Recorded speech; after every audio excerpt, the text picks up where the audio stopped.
Bonjour à tous, bon réveil, merci d'être avec nous. Ouvrons cette édition par les activités de la Première Dame. Madame Dominique Ouattara était ce jeudi au lancement de la 15e édition du FEMUA, Festival des musiques urbaines d'Anoumambo.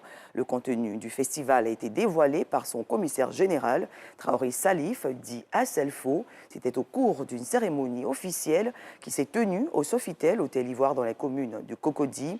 Le FEMUA se tient cette année du 25 au 30 avril à Abidjan et Bouaké. Plusieurs artistes internationaux vont inonder la scène du FEMUA pour le bonheur des mélomanes ivoiriens. Eh bien, j'ai tenu à venir ce soir pour soutenir nos amis Magic System parce qu'ils font un travail exceptionnel avec le FEMUA, tant sur le plan artistique que social, et je suis venue leur apporter tout mon soutien. Donc voilà, je sais que cette 15e édition sera encore un succès et je leur envoie tous mes encouragements.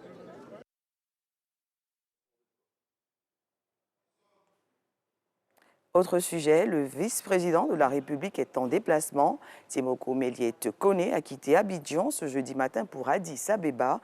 Il se rend dans la capitale éthiopienne pour représenter le président de la République Alassane Ouattara aux travaux de la 36e session ordinaire de la conférence des chefs d'État et gouvernement de l'Union africaine.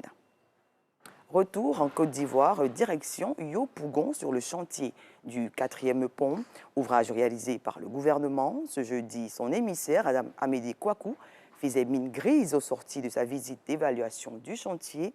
Pour le ministre de l'Équipement et de l'Entretien routier, les travaux accusent un gros retard. Les détails avec Dangui Dangui. Lancés en juillet 2018, les travaux de construction du 4e pont d'Abidjan avancent avec un taux d'avancement global estimé à 95,75%, mais pas au rythme que souhaite le ministre de l'Équipement et de l'Entretien routier. Amédée Kouakou l'a fait savoir ce jeudi à l'issue d'une visite de ce chantier et des échanges avec l'entreprise en charge de la réalisation des travaux. Nous ne sommes pas satisfaits de l'avancement des travaux parce que cette voie est extrêmement importante pour la ville d'Abidjan. On a déjà accusé plus de 2 ans de retard, ce qui n'est pas acceptable. Alors la question que vous allez me poser, mais c'est dû à quoi? C'est dû au fait que ce n'est pas parce que nous ne faisons pas un suivi régulier du chantier.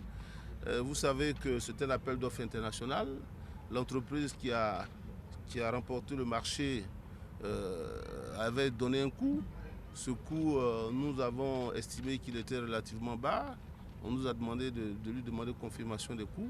Il a confirmé ses coûts, mais à la vérité, on se rend compte que l'entreprise, pour pouvoir donc gagner le marché, a sous-estimé donc ses coûts. Donc aujourd'hui, a d'énormes difficultés donc pour terminer le chantier.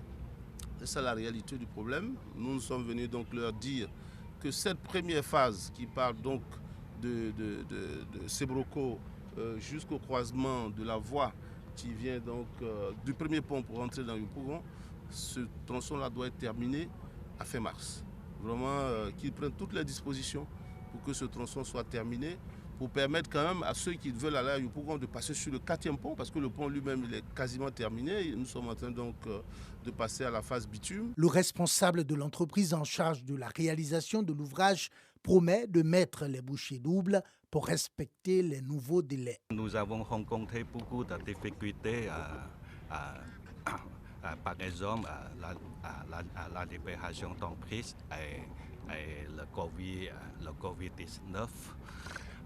Mais on va respecter le marché, on va livrer les projets dans le meilleur délai.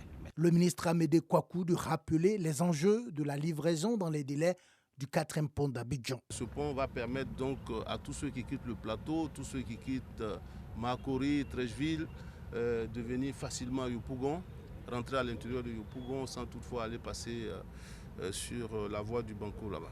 Pour un coût total de 142 milliards de francs CFA, le 4e pont d'Abidjan promet d'être une voie express reliant les communes de Yopougon, Atekoubé et Adjamé sur une longueur totale de 7,2 km.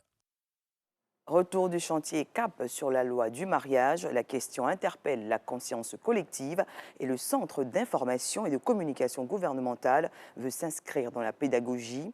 Il organisait une conférence de presse mardi dernier à Abidjan. Objectif, répondre aux préoccupations des populations et promouvoir la bonne cohabitation entre hommes et femmes visée par cette loi. Patricia Kwaku, Sephora Zegui. La première loi sur le mariage en Côte d'Ivoire remonte à 1964. Depuis, cette législation a fait l'objet de 3 révisions. La première en 1983, la seconde en 2013 et dernièrement en 2019. La loi exige que les mariages soient célébrés au siège des circonscriptions d'état civil. Et que c'est dans 3 hypothèses qu'on peut sortir de ces circonscriptions. Avec la nouvelle loi, la dot n'est plus une infraction, mais elle n'est pas non plus réglementée. Autre innovation de cette loi de 2019, un nouveau régime qui vient s'ajouter à la communauté et à la séparation de biens. Il s'agit du régime du mariage par acte notarié qui permet aux futurs époux de signer une convention devant le notaire pour régler les effets patrimoniaux. Donc le changement de régime est possible, mais il faut pouvoir l'éprouver, l'avoir éprouvé pendant 2 ans. Et si vous voulez changer de régime, il faut saisir le juge, soit les 2 époux saisissent le juge, soit l'un d'eux choisit et saisissent le juge. Mais il faudrait que ce changement se fasse dans l'intérêt de la famille.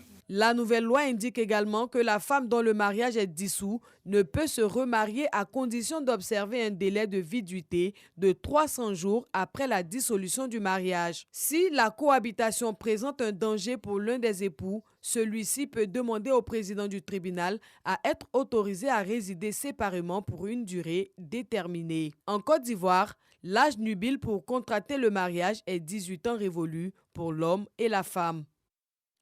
Et pour terminer, des heurts ont opposé des groupes de jeunes et les forces de sécurité guinéennes ce jeudi dans la banlieue de Conakry où l'opposition appelait à manifester malgré l'interdiction de tout rassemblement par la junte au pouvoir.